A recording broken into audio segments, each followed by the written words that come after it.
Olá, você que está prestes a assistir à mesa de debates de hoje. Você sabe que o nosso programa é feito todos os dias com muito carinho para você. Então já te convido para curtir o nosso vídeo, compartilhar os nossos programas nas suas redes sociais e se você ainda não é inscrito no nosso canal, se inscreva para não perder nada do nosso conteúdo. Mesa de debates. Oferecimento Unimed Juiz de Fora. Planos exclusivos para estudantes do maternal à graduação. Premium FM, sintonizada no seu bom gosto. Estamos de volta com a mesa de debates aqui pela TVE Juiz de Fora e após uma pequena dança das cadeiras, a gente dá continuidade ao nosso programa. O primeiro semestre do ano letivo da Rede Municipal de Juiz de Fora vai começar na segunda-feira que vem, 2 semanas após a previsão estipulada inicialmente pela Secretaria de Educação do município. Com volta às aulas, voltam também os desafios da educação e um deles é a inclusão dos alunos. A partir de agora a gente vai conversar sobre o papel da escola e também da participação dos pais nesse processo. Sérgio, eu queria saber, a princípio, se existem alguns parâmetros curriculares nacionais para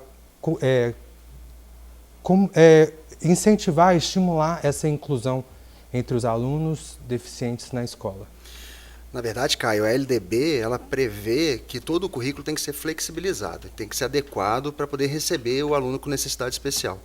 Mas aí a gente já começa com a quebra de um paradigma. A primeira questão que a gente tem que levantar é saber se a questão do transtorno apresentado, seja por via da deficiência, ou seja por um transtorno próprio do aprendizado, é uma questão pedagógica ou uma questão médica. Essa é a primeira pergunta. Então a gente precisa modificar a nossa política pública de triagem.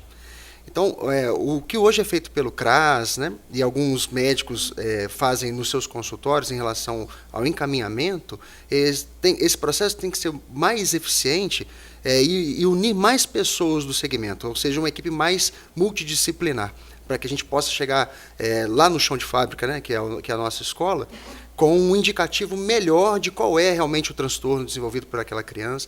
A gente tem, do ponto de vista da escola, uma dificuldade muito grande de adequar o currículo, porque os laudos são inconclusivos. Então, em relação à política curricular, a adequação curricular vai ser mediante a necessidade do aluno. A gente está sobre a égide da Lei 13.146 de 2015, que é a Lei de Inclusão, né?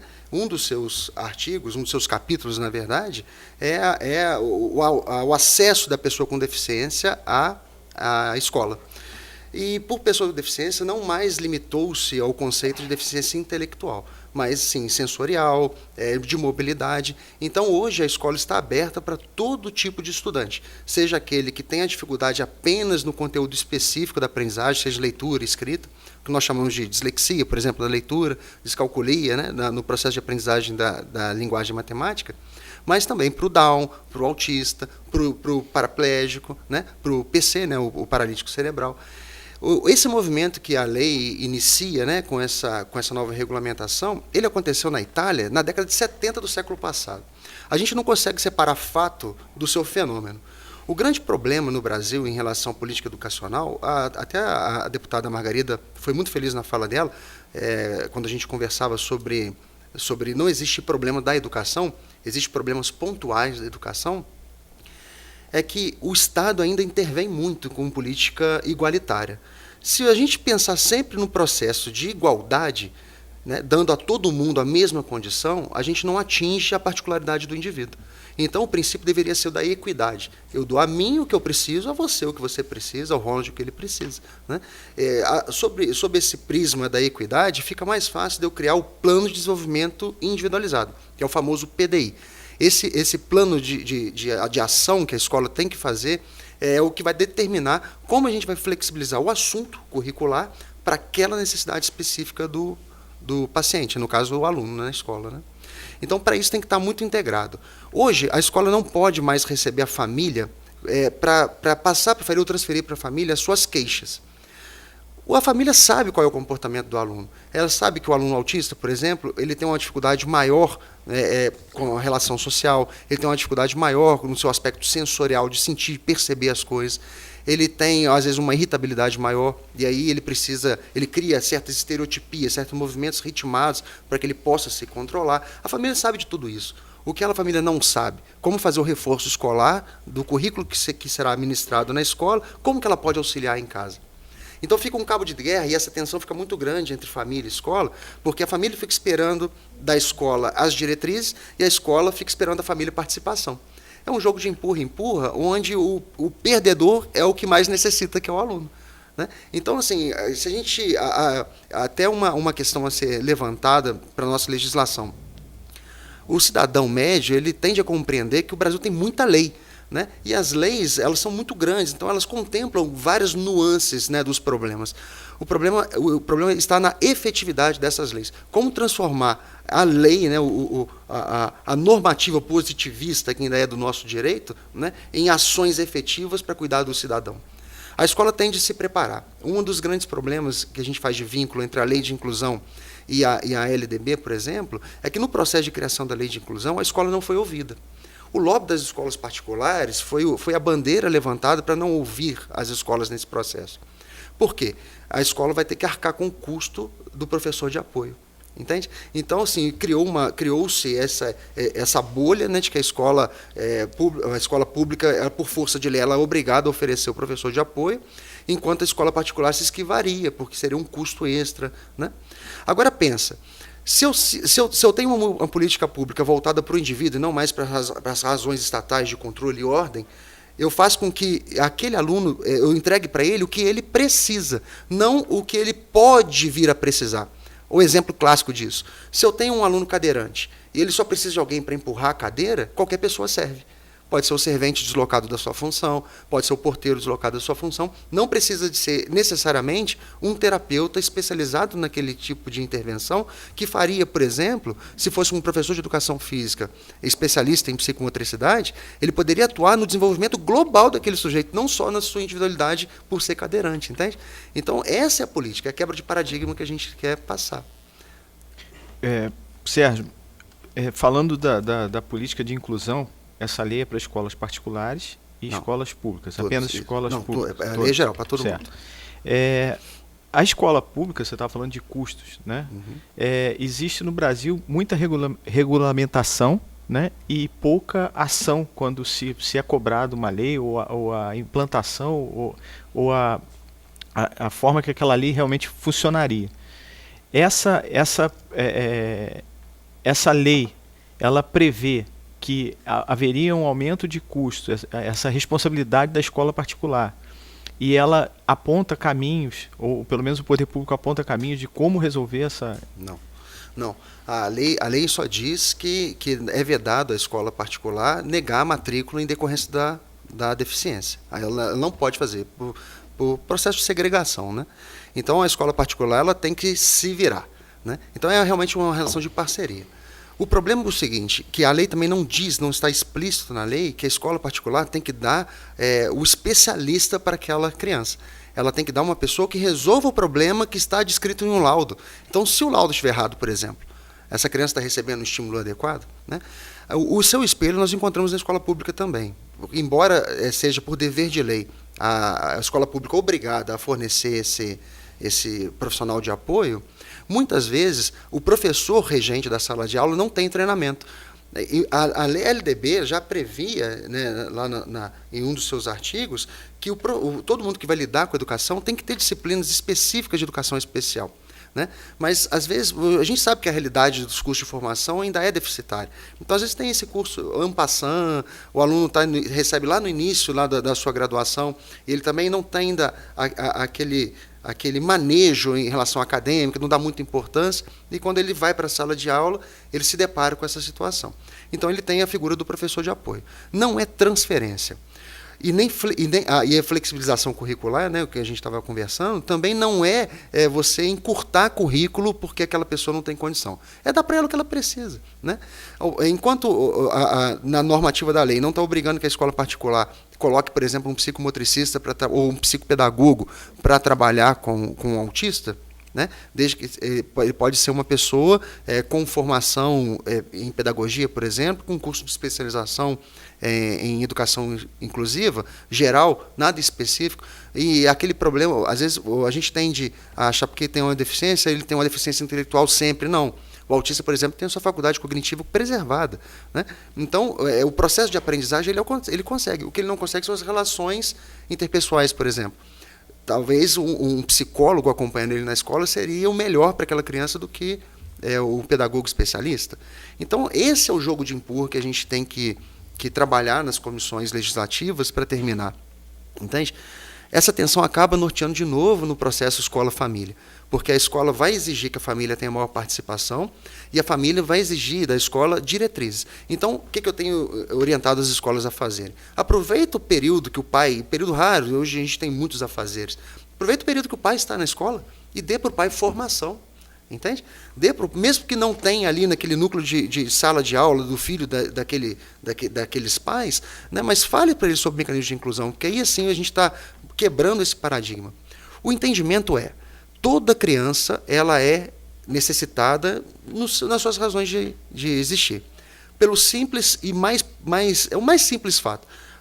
Tudo que você aprende, toda vez que você vai aprender alguma coisa, você usa muito a parte pré-frontal. E o pré-frontal, ele tem a sua melanização tardia. Então, imagina uma criança aprendendo a ler e escrever. Ela está pensando no processo, ela está criando imagem mental do processo. À medida que ela consegue já adquirir essa habilidade, isso é interiorizado no cérebro, vindo para o lobo parietal e se torna a expertise. É o mesmo processo de aprender a dirigir um carro. Primeira vez que você vai, você se preocupa com a marcha, com o espelho, né, com os pedais, e depois isso se torna natural, é o que a gente chama de automatismo. Para algumas dessas necessidades educacionais especiais, essa função não se interioriza.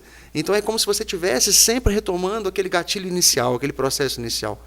Então, de novo, a política efetiva, ela direcionaria a pessoa específica para o padrão, para aquela necessidade em específico, de forma mais efetiva. Talvez a intervenção não precisaria de ser nem do início, o ano todo, se ele tivesse uma intervenção especializada, não precisaria nem de acompanhar o ano todo, né?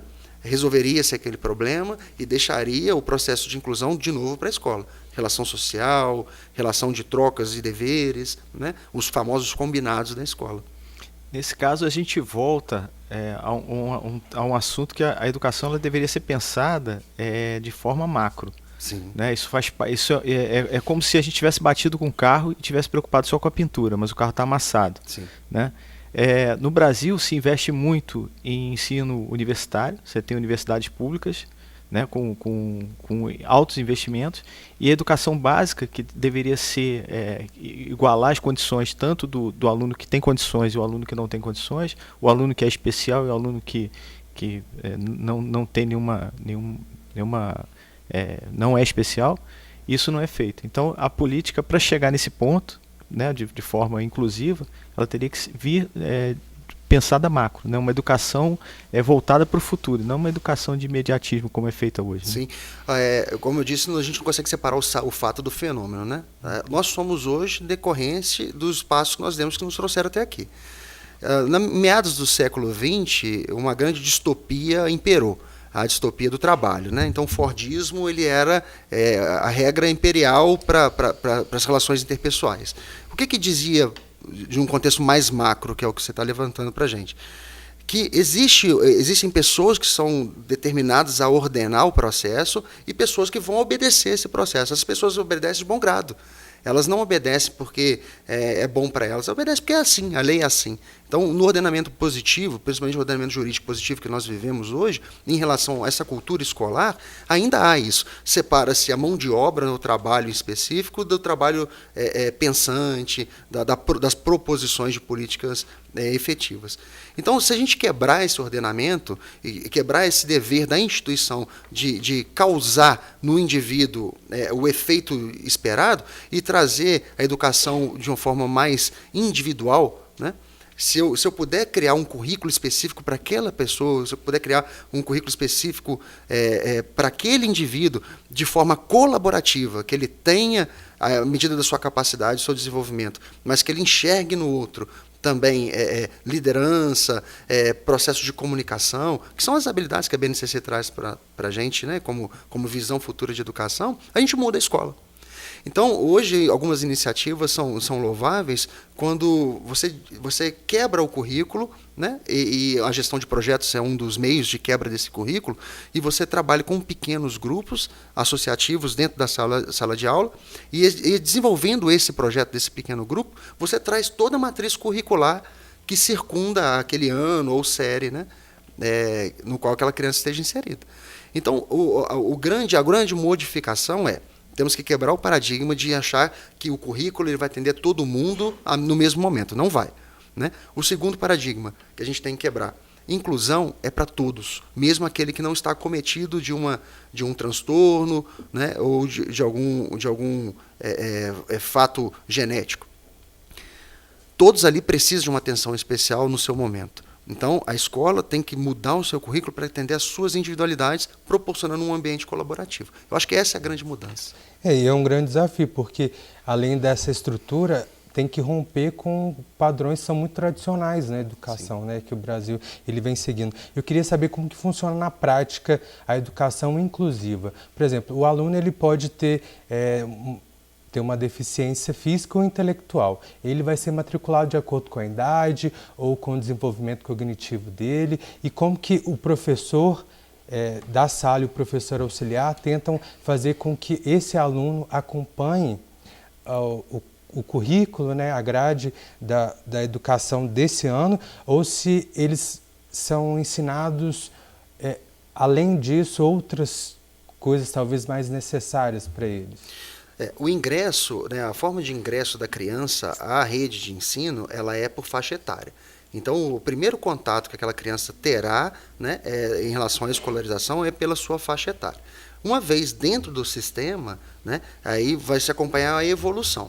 Né? Pode acontecer que a necessidade daquele sujeito impeça ele de acompanhar o ritmo de desenvolvimento previsto para aquela idade.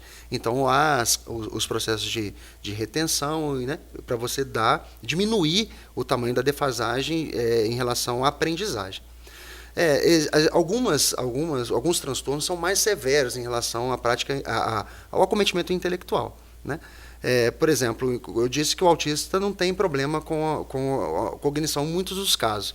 Existem casos de comorbidades que são específicos, mas o Down, por exemplo, tem um atraso mental. Né? Então, o Down, embora ele se socialize bem, ele tem uma defasagem. Ele aprende, sim, mas num ritmo talvez mais lento do que outra criança daquela mesma idade. Então, o que o professor de apoio faz? Né? Ele cria estratégias, né, para poder adaptar o currículo que está sendo passado para toda aquela turma, de modo que crie entendimento para aquele indivíduo.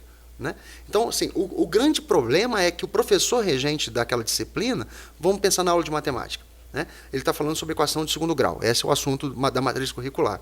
E você tem um aluno com defasagem intelectual, né, com déficit intelectual, na sua sala sendo incluído.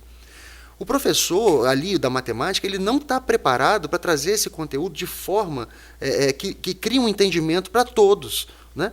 Então, ele precisa desse apoio do professor exclusivo, né, para aquela criança, para que ele crie estratégias para... Ao passo que, se a gente formasse esse professor já na sua origem, né, com esse recurso, a gente atingiria todo mundo e não precisaria especificamente do professor de apoio. Esse professor de apoio, ele vai ter essa preparação? Então, exige uma certificação de preparação, né? Conteúdo em nível de pós-graduação, em cursos de formação, para que ele possa se candidatar àquela vaga. Assim funciona no ensino público. O que a gente vem acompanhando, que em algumas escolas particulares isso não acontece, né? Porque a lei dá essa brecha. Né? A lei dá essa brecha de que você não precisa de ser especialista naquela deficiência para que esteja trabalhando com aquele aluno. Mas na escola pública, os casos que eu conheço são professores de apoio que são especialistas na razão de inclusão. Então, tem funcionado bem na escola pública. E a gente, só antecipando, e nós temos os núcleos de atendimento à educação especial. São núcleos específicos, são salas projetadas, né, com estratégias projetadas, aí sim, para tratamento, né, acompanhamento no tratamento das deficiências, né, dos transtornos e distúrbios, e também, né, no auxílio a esse trato de aprendizagem, auxílio a esse trato de continuidade, né, desse processo de aprendizagem, principalmente no contraturno. O aluno vai, estuda, né, de manhã, por exemplo, e ele tem esse reforçamento à tarde nos núcleos especializados. Qual seria essa demanda de profissionais para essa função de professor de apoio? Se a gente pensar que hoje a população brasileira, a gente está trabalhando com a média de prevalência de autismo de 1 para 100, e a gente está com 200 milhões, né, de brasileiros, né, eu diria que é o grande nicho de mercado na educação hoje. 20 milhões trabalhar, e eu estou falando só do autismo, né? Trabalhar com esse... Por exemplo, a gente, nós, na prática, não estamos vivendo ainda um fenômeno que está muito próximo de acontecer, que são os filhos da Zika, né? Que tem a microcefalia. A gente foi acometido depois do caso lá da ruptura da barragem de Samarco, a gente teve uma alteração ambiental e teve aquele boom de Zika vírus. E a gente teve um boom de nascimentos de microcéfalos, né? Esses alunos com microcefalia estão fazendo hoje 2 anos e meio, com 3 anos e já estão ingressando nas escolas. E a escola não está preparada para recebê-los, né? Então, assim, é o que eu falo como não é efetiva a política pública. Se você sabe que esse fenômeno já existe, a escola já tinha que estar se preparando desde já, né? Então, assim, é isso que nós temos que cobrar dos nossos legisladores. Políticas efetivas, não novas leis. Porque as leis nós temos e elas são boas, né? Nós precisamos de políticas efetivas de colocar essa lei em prática. Enquanto estiver acontecendo, não só em Juiz de Fora, né, nas cidades menores, por exemplo, de movimentos onde o professor de bidocência ele é retirado da sala de aula, o professor de apoio é retirado da sala de aula, enquanto isso estiver acontecendo, em nome desse, vamos chamar de puxadinho, alguém que ali da escola pode fazer aquela função, né, a gente não quebra esse paradigma, a gente não realmente inclui essa pessoa. Eu insisto, a gente tem que quebrar a ideia de que aquele ali é diferente, né? Nós temos que mudar a educação para o foco de que todos somos diferentes nas nossas individualidades. Assim será também, se isso se torna uma cultura, isso vai impactar nas calçadas, vai impactar no manejo das ruas, nos sinais. Nós não falamos de uma comunidade grande que até hoje recebeu uma atenção especial da primeira-dama, que é a comunidade surda, né? A prevalência é menor do que o autismo, por exemplo, mas é uma comunidade que eles têm a sua própria linguagem. A LDB traz a necessidade de formação de escolas bilíngues, mas para quando você tem um surdo, o primeiro idioma é a língua brasileira de sinais, o segundo idioma é a alfabetização escrita. E eu, sem ser leviano, 80% da nossa rede não está preparada para isso, né? Então, assim, não é dado empírico, não é dado medido, mas pela minha experiência, sou professor do Estado, trabalhei na rede particular aqui em Juiz de Fora, pela minha experiência, 80% da rede não é preparada para isso, né? Por exemplo, eu sou professor universitário, faço muitos eventos, e às vezes a gente precisa de um tradutor de Libras para a gente poder incluir, e existe toda uma questão burocrática em relação ao tabelamento, o custo muito alto, e você acaba desistindo, né, por conta de onerar demais a... Então isso tem que ser política pública, isso não tem que ser direito de escolha minha que estou promovendo um evento, entende? Então a gente tem que tornar isso, pressionar os nossos legisladores para que eles transformem, deem para a gente a possibilidade de transformar aqui no chão de fábrica, nas nossas escolas, a política em política efetiva. Professor, infelizmente o nosso programa chegou ao fim, mas os desafios da educação estão longe de terminar, né? Então eu já te faço também um convite para voltar, para a gente conversar mais sobre educação, a gente ter outra aula sobre educação brasileira. Muito obrigado. Obrigado, Ronald. Até a próxima. Eu quero agradecer também a você que acompanhou o nosso programa de hoje. Lembrando que a mesa de debates volta na segunda-feira aqui pela TVE Juiz de Fora. E até lá você pode aproveitar para acessar o nosso canal no YouTube ou a nossa página no Facebook para você ter acesso a essa e outras edições do nosso programa. Pode aproveitar também para curtir os nossos vídeos, compartilhar nas suas redes sociais e se inscrever, é claro, no nosso canal para não perder o nosso conteúdo. Uma ótima tarde para vocês, um ótimo final de semana e até segunda.